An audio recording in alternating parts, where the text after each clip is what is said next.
If you've been feeling the shift that's going on right now, I just want to let you know that I'm with you. I get it. I've been having a roller coaster of emotions, and maybe you have too, going from disbelief and shock to anger to just sad, and maybe even a little bit of excitement as you redefine your business and your life. Unprecedented events are taking place in the world today, and we keep hearing different things, and no one really knows what to believe. And frankly, no one actually even knows what's going to happen next. This can make things feel very uncertain right now. And so it's absolutely normal to experience this roller coaster of emotions. But I wanted to make a video for all of you and share 3 ways that understanding ancient wisdom, and specifically moon cycle awareness and Ayurveda, has really helped me understand and make sense of the events that are going on a macro scale, but also what's going on with me on an inner level. So stay tuned. I'm going to share 3 very important pieces of wisdom that will help you navigate these times. If you want to learn more about these ancient wisdoms, I've included some links in the description to download some free guides that I've created that'll just help spread this knowledge and give you just an overview of what I'm talking about in this video. Do remember to subscribe to my YouTube channel, hit the bell so you can be notified every single time I post a video, and come find me on Facebook and Instagram. The first thing that I want to share with all of you is moon cycle awareness. This ancient wisdom has been game-changing for me. When I learned about it, it changed how I manage most things in my life, but most importantly, it changed how I see myself. And so what moon cycle awareness basically does is it breaks down your monthly cycle and compares it to phases of the moon. So for example, your new moon is when you're on your period. So the new moon is hidden. She doesn't want to be seen. She's not about giving out her light at that point in time. Just like you're kind of turning inwards, and you kind of want to be on your own, or maybe just chilled out in solitude and not necessarily out there in the world. From the new moon, the moon goes into a waxing phase, which is a growth phase. As we come off our period, we start to get more energy and more of that growth energy leading up to ovulation. And ovulation is likened to the full moon. So at full moon, we are at our peak. So we also liken this to the seasons. So imagine that your period is winter, the growth phase is spring, and now summer is ovulation. Things are in full bloom and you're completely outwardly aligned. From there, we move into autumn or fall, which is the waning moon. And this is more of a contraction period. You're starting to go inwards as opposed to grow outwards.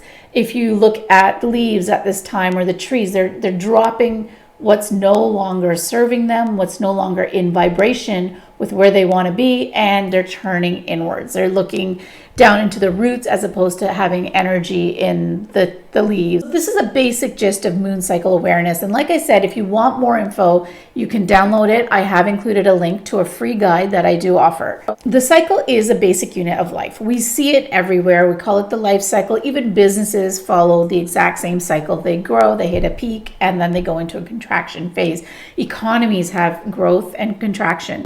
As a human race, or as a world as a whole, what's going on right now is we've gone from a period of beautiful blooming into a contraction, into a phase where we're all trying to turn inwards. We're so used to growth that turning inwards can be uncomfortable for many of us. But the reality is, the more we resist right now turning inwards, the more painful that this is going to be, the longer and more drawn out that this is going to be. And we hear it in another way from all the world leaders. If you don't stay home, this will take longer to flatten the curve. The situation can be worse. There are many gifts that lie in turning inwards.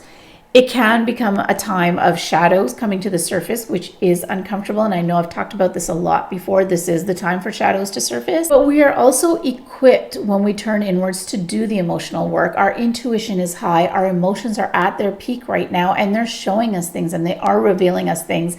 And if we take our heightened intuition and combine it with that, we can start to look at our life from a different perspective and start to see really what in my life am I ready to release? What am I ready to leave behind, or even to reframe differently so that I can enter the next growth phase and be more efficient when I get there? And the best way to do this is to go into full-on receptive mode. And receptive mode is when we are receiving. We're not necessarily trying to give out there and do too many things. It's more about sitting back and observing and receiving and understanding without taking action immediately. I do go into this in a lot more detail in my course on moon cycle alignment and exactly how to receive and what that actually means. But for the time being, you can see it as something where you're allowing things to surface, you are observing without action.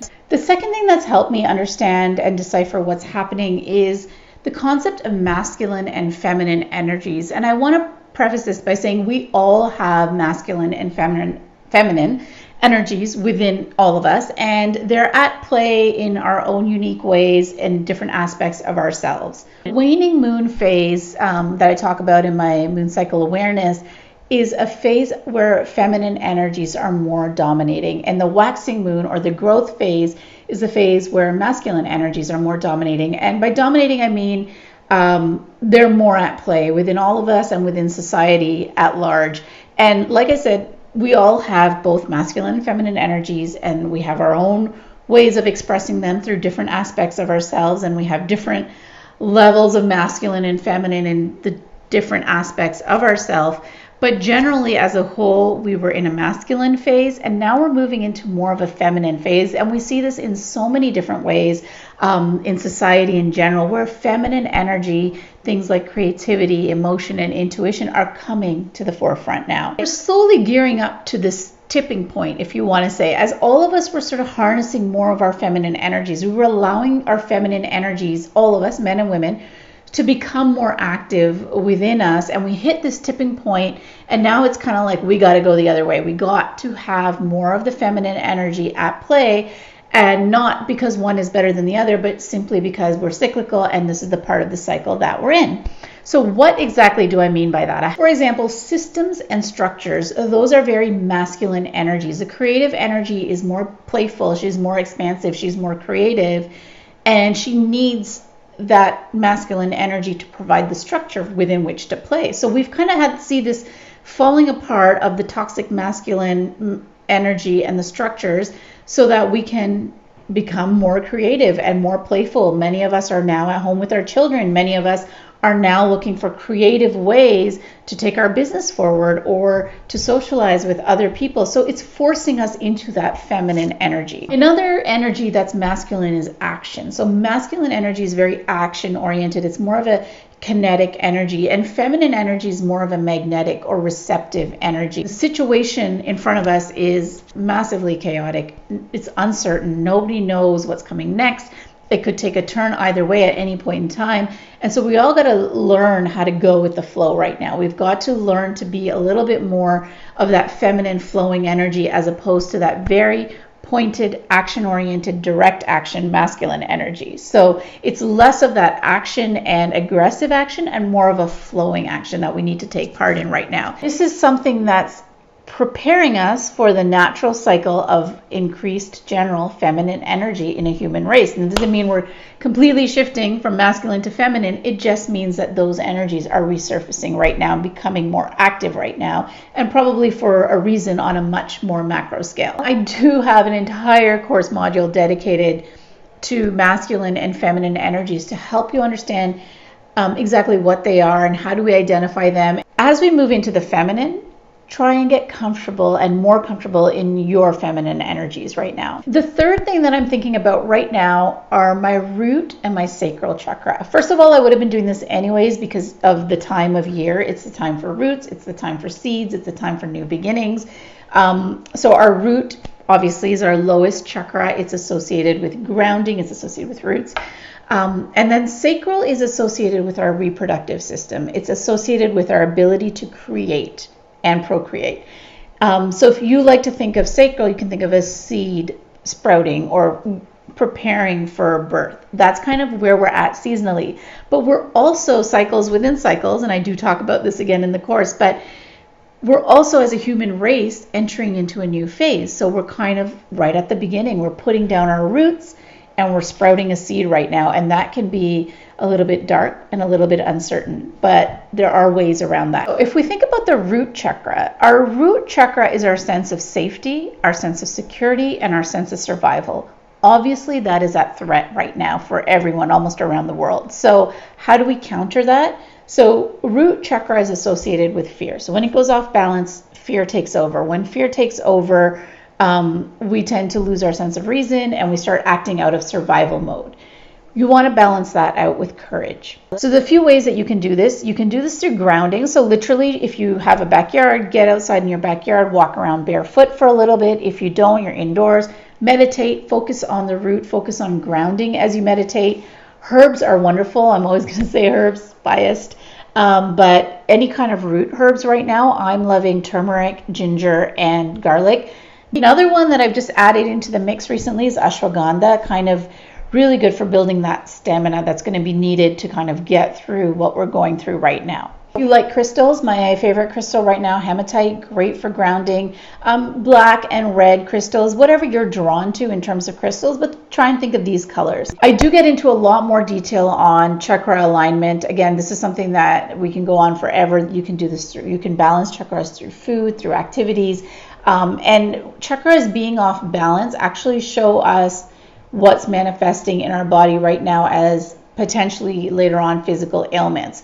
So that's a wonderful thing about balancing chakras, and that's why people balance them. So right now, our root and our sacral has been thrown off, and we want to focus on these because how we focus on these right now will determine how we come through this when this is all over. Get grounded, get creative, get courageous, and maybe step outside your comfort zone, whether it comes to your business, whether it comes to maybe pursuing something, a job or a dream that you maybe never had the opportunity to before. Whatever it is, these are the ways forward right now. So there you have it, 3 pieces of wonderful ancient wisdom that can help you navigate the uncertain times right now. Number 1, we are entering a waning moon phase, and there are many beautiful gifts to be received in the waning moon phase. It's time now to focus on your feminine energies as these are becoming more active. And for many of us, we've never really used our feminine energies. They've been suppressed or they haven't been active for so many years. So start cultivating those energies right now and focus on balancing your root and your sacral chakra. So get creative and get courageous. I hope that helps. I hope all of you keep well. If you do want to learn more, I am offering a full course on all of these things. I've included a link to that in the description. Do subscribe to my YouTube channel. Find me on Facebook. Find me on Instagram. Thank you so much for watching. Sending all of you love and light.